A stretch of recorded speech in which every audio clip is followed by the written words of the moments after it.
Welcome back to the channel, everybody. Let's get after it. New York just backed a bill that shuts off every single online chat for every kid under 18 by default, and the reason that they're doing it right now is because of what's happening on Roblox. So if this goes through, every single person under the 18 will have their profile set to private, their location turned off, and their DMs completely shut off by default. An adult literally cannot message a kid unless that kid has already accepted them as a friend first. And if you're somebody that's under 13, your parent has to approve every single person you add. But here's the entire reason why they're doing it, because Roblox has 79 million people playing it every single day, and over 40% of them are under 13. Their child exploitation reports went from 675 cases in 2019 to over 24,000 in 2024. Now, this comes amid numerous lawsuits and claims that the gaming platform endangers children. A string of lawsuits and claims allege the platform has enabled sexual predators to connect with and abuse children. Hello? There have been at least 24 different arrests since 2018 for adults who used Roblox to target and manipulate children into meeting them, and now multiple states are suing the platform for making it too easy. There are 500,000 dangerous accounts active every single day, and reports of kids being targeted online nearly doubled just in the first half of last year. New York actually isn't alone either, because Australia just banned social media entirely for anybody under 16, and now there's a federal bill right now trying to do the same thing here. Guys, what do you think about this, and should every other state follow? I feel like Roblox is going to make all of these little incremental changes that are trying to give the appearance that they're trying to fix this issue. But they're not going to do anything of any major significance that could actually have an impact and solve the problem. They made that pretty obvious whenever they started sending cease and desist letters to influencers that were posting content about predators using their website to look for children. If this company was genuinely concerned with their image as a business that people are supposed to trust to allow their children to interact with, that was the wrong move. Nearly every move they've made so far kind of gives the impression that they intend to protect the predators. But they know people will get fired up over this, so this is exactly what we can expect to see in the headlines anytime they have one of these anti-free speech laws they want to pass. Because they always have to frame it as if they're doing it for your own good. The latest strange theory that makes sense, but it doesn't make sense, is people are saying that the data center is not necessarily a data center. They're saying that these data centers, they serve a underground world, meaning when people get upset about water missing, right? If they can blame it on the data center, then it would stop people from questioning why the water is disappearing. But they're saying that the data centers really serve a underground city. So, makes sense, but it doesn't make sense. I do believe there are caves and things of that nature underneath the United States, but an underground city, I have to see it to believe it. But they're saying that these data centers are popping up everywhere because they're taking the water from the floor level of the world and pumping it into the underground city. I'm out. I think this is an interesting idea. I don't think it is reality, but it's an interesting idea. The reason I don't think that this is what's actually going on is, well, for many reasons. And I'll just go ahead and say I completely believe that we've got tons and tons of deep underground military bases. I fully believe that it is highly plausible that we very likely do have a large underground city somewhere in the United States. These people have access to unlimited resources, and every move they make is clearly designed to screw us over. You think they're not going to take some of that money and make themselves a nice little hideout, a little place to run off to in case all their bad decisions come back to haunt them, in case they wake up one day and suddenly the mess hits the fan? But I think the bulk of these underground facilities have existed for decades, long before we started seeing these data centers appear. I think a big purpose for the data centers is that they plan to digitize everything soon. If they're going to digitize everything, they're going to need a place to store all that information. And the last reason that I don't think these two things are connected is all of our water comes from underground. So if one of these facilities is located underground, or one of these cities is located underground, the odds are pretty high that at some point during the construction of that facility, they contacted an underground freshwater stream, some sort of spring that they could tap in to get access to clean drinking water. I think there's plenty enough access to clean water below ground. They don't need to steal it from us up here on the surface. You guys remember this guy who called himself the El Mahdi from the Islam religion, which ultimately would make him the Antichrist?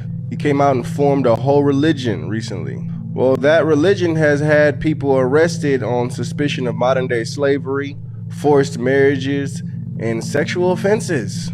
Wow, I can't say we didn't see this one coming.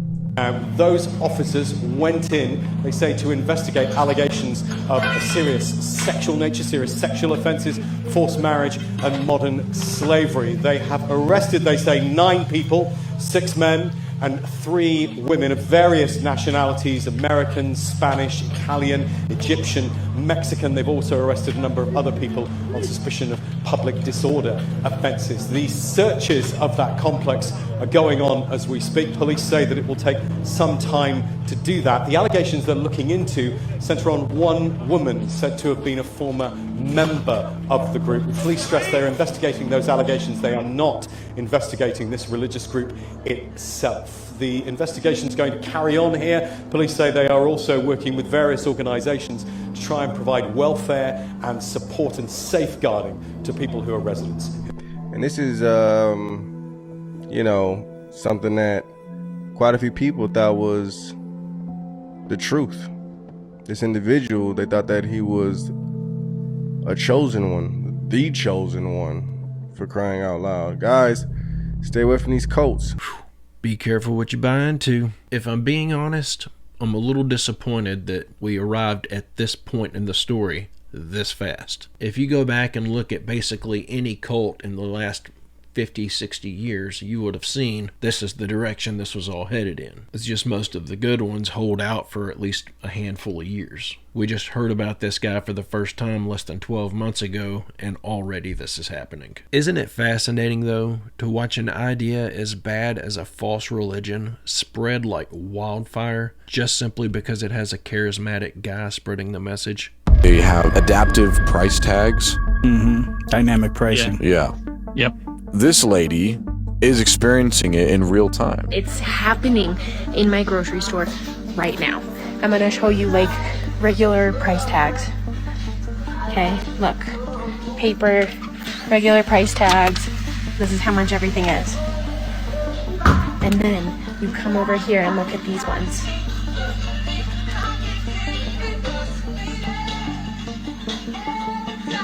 That's a camera right there.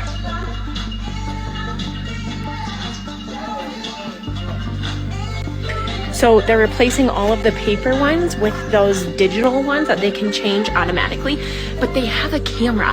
And so my girlfriend was telling me that they use the camera to use facial recognition, and they're gonna link you to like your Amazon account, they're gonna link you to everything online, like everything that you have, and they're gonna change the price of your groceries according to who you are, that they recognize by your face, by your Amazon, by your Facebook, by everything. So if they see your spending habits and that you're spending more, your groceries are going to be more expensive. Well, I don't know why she would be upset. It would actually be really good for her, because it would look at her account. It would say, well, you could afford 10 cents, so you can get this meal for 10 cents.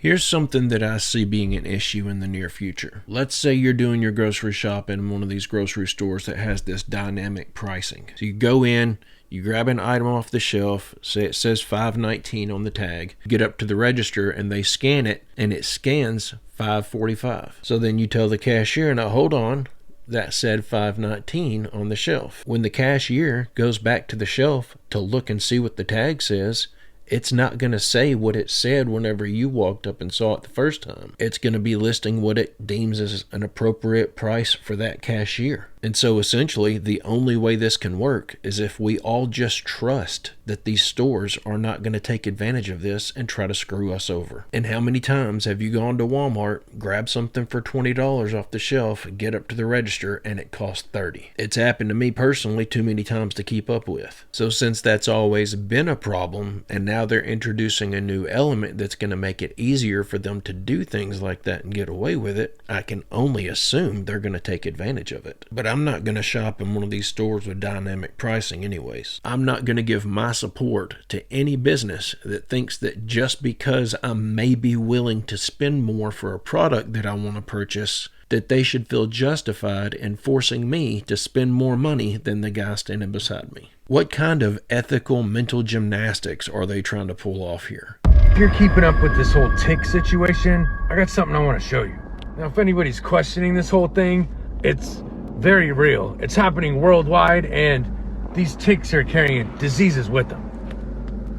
Especially Lyme disease, and now alpha-gal syndrome that makes you allergic to red meat. A new summer health alert tonight about a rare red meat allergy linked to ticks. Which is making us look at this guy because of his research and his charge for lab-grown meat companies. But another big part of this whole conspiracy, one of the main things that brought these ticks to everybody's attention was the claim that they were finding boxes of ticks at farms in Missouri. I can stand today with this whole tick thing. These boxes of ticks. What I want to know is, why are people finding boxes of ticks on their farmland, specifically large farms with cows, sheep? I personally haven't been able to find any evidence of these recent boxes of ticks. And I've heard it all. Large groups of ticks is called boxes. There's bait boxes for ticks. That's probably what they're finding. And okay, but how come there's no farmers speaking up? Well, I think I found the answer to that. In my past video, I introduced people to this guy, Howard Ricketts. This is the guy that first discovered that things can go from ticks to human beings. He was studying Rocky Mountain spotted fever, and that's what he found could be transmitted. Then they got rid of him. Now the place he made that discovery was this place, Rocky Mountain Labs, which Bill Gates funds a bunch of research there. After they got rid of Howard here, this guy, Clarence Birdseye, continued the research on spotted fever. In his efforts to better understand the wood tick, he would shoot wild game and rodents and then collect the ticks off them and research them. Said he collected 4,500 ticks and froze them. Now he went from studying things like Rocky Mountain spotted fever and ticks to being one of the leads currently in frozen foods. Especially here in the Northeast, Birdseye is his brand.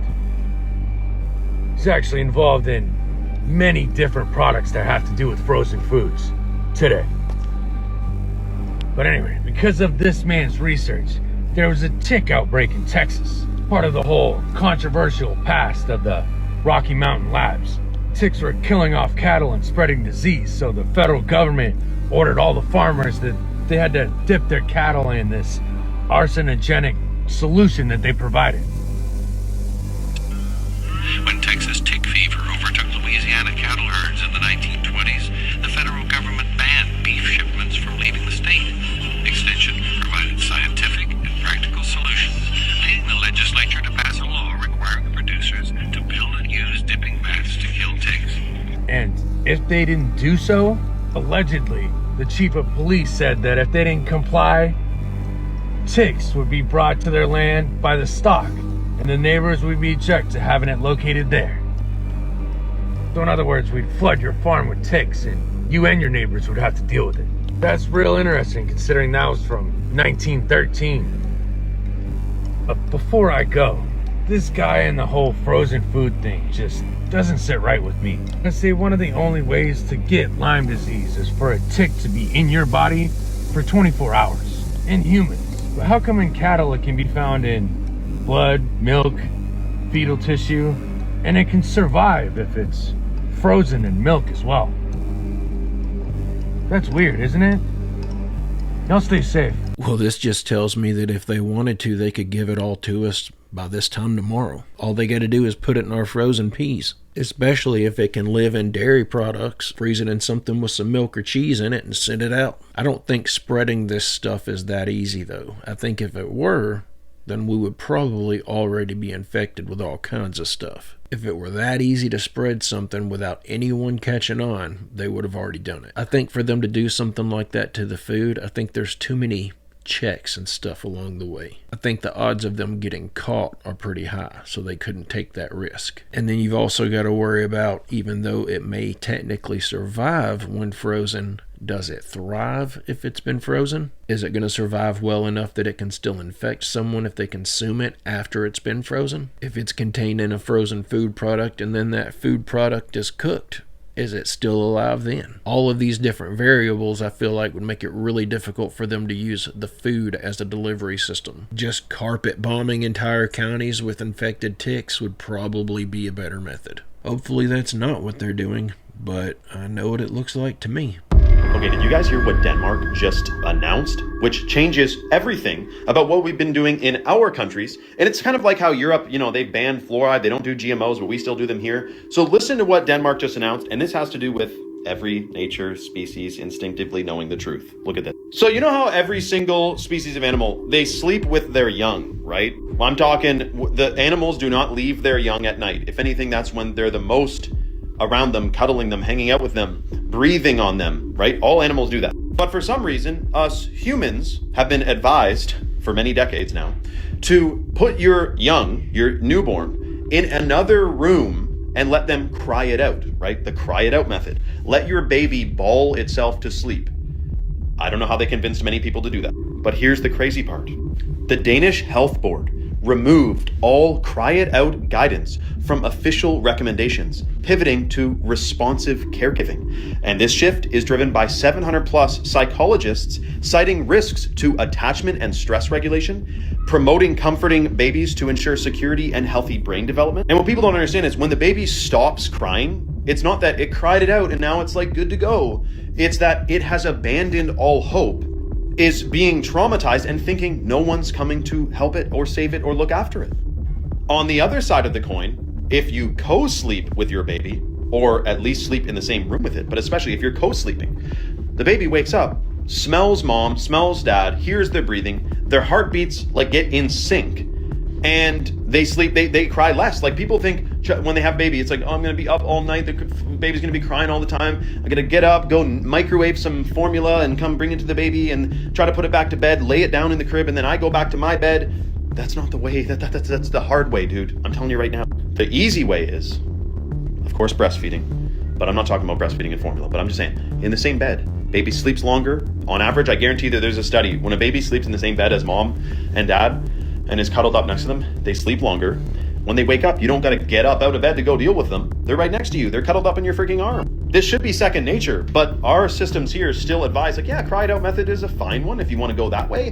But it could be causing psychological trauma that affects the child later in life. I'm just saying. The timing on this is kind of funny. It almost seems like the generation that came up with this idea pushed it on the world, used it to raise their children. Those children have now grown up. They are all messed up and have psychological issues and emotional issues. And now they're saying, hey, that doesn't work very well. So the human species has finally figured out that whenever you're raising a baby, you should at the very least provide the same level of basic care that literally every other species of mammal provides. You know, when you really stop and think about the roller coaster of nonsense that the scientific community has given us in regards to how to raise our children, it almost makes you wonder, would life have been better off if we just didn't have the whole concept of scientific study? Like, we would still have common sense and logic, and we would still figure some things out. But understanding that things work a lot of times is enough. You don't necessarily need to understand why those things work. That knowledge is not going to always be necessary for a civilization to thrive. Like, for example, if I come into contact with a specific plant and I try to eat it and it makes me sick, I know now not to eat that plant. It will make you sick. I don't need to understand why it makes me sick. I just need to know that I need to stay away from it. And then I need to spread that information. What science has been doing lately is they'll take universally accepted facts and then they'll start manipulating them and telling people, yeah, it might make you sick to eat that plant, but actually, in the long run, it's good for you. So you should do it, but only eat small portions. That way you get the health benefits with none of the negative side effects. When in reality, there is no good reason why we should be eating anything that's poisoning us. They need you to believe that they've already won. Listen to me. They need you to believe that they've already won, because that is the only way they can actually win. You know, Bruce Lee once said that one can only be defeated once defeat has been accepted as a reality. Now, if you think he's only talking about fighting here, then obviously you're not familiar with his game. This is true about every level of every kind of competition. The most effective way to defeat an opponent is to convince them to defeat themselves in their own mind. Now, our society is structured as a competition, so you should be hyper vigilant about what the people who are winning, according to the rules of that competition, are asking you to believe. The world is presented to us as if the outcome is inevitable, as if it's a foregone conclusion. I mean, sure, it would be nice if a full-time human job actually paid enough to provide for a full-time human life. That's unrealistic, and trying to accomplish it would lead to disastrous outcomes. I'm afraid the only realistic way to run things is one where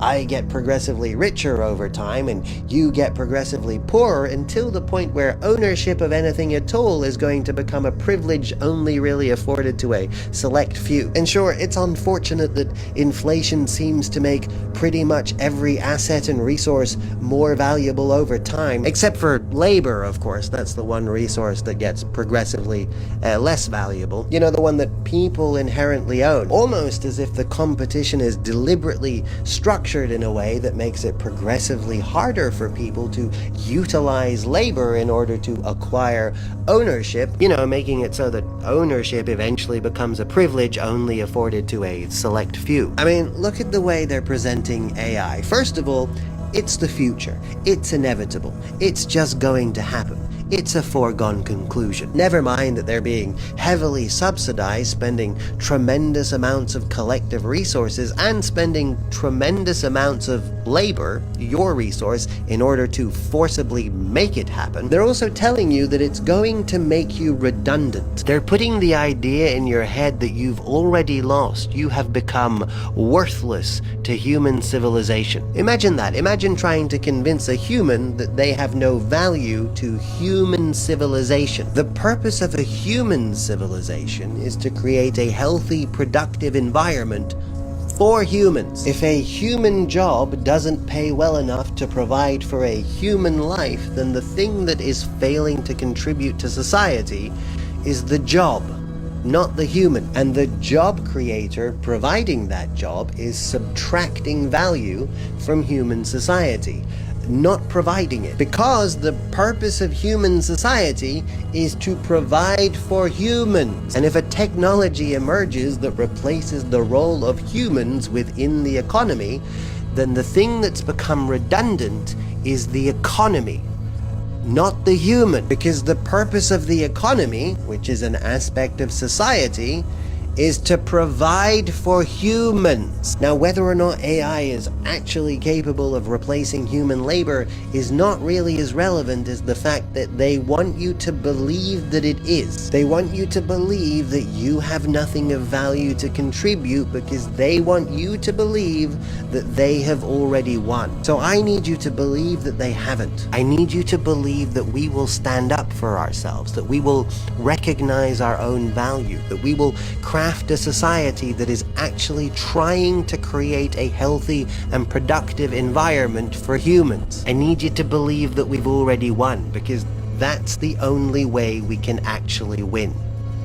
I just thought that was a great video, and I wanted to share it and get as many eyes on it as possible. We hear enough negative and disparaging news in the course of any given week to keep us all essentially permanently black-pilled. But I think a lot of people are forgetting that good wins in the end. Things might be about to get really, really bad, but it's not going to end that way. Things might be about to take a really bad turn, but they're going in that direction to ultimately get justice against those who are causing all of this evil and corruption in our world. I'm sure eventually it's going to reach the point that it's going to feel like everything's beyond saving. But we know that's just a part of the plan. But as certain as I want to feel that I am, that we are in the final days, honestly, I have no way of knowing. We could be going home in the next 15 minutes. It could be another 1,500 years. So even though we see all this really bad stuff being talked about in the book of Revelation, we don't know for sure that we're living in that moment right now. It really looks like we are, but we don't know for sure. So you should always have hope. We may be 2,000 years away from that prophecy. We might be about to cut the legs out from under this AI stuff, and we may be right around the corner from a technological utopia. We just have no way of knowing. But it doesn't make sense to ever give up hope. But guys and gals, I'm going to go ahead and end the video right there. I hope you enjoyed these clips we watched together today. I appreciate you coming by to hang out with me. God willing, I'll be back tomorrow with another video. I hope you come back to join me. Don't forget to leave a like, and don't forget to add a comment to increase the odds of my future uploads showing up in your YouTube feed. But guys and gals, I hope everyone has a great, safe, fantastic rest of your day, and I will see you all in the next one.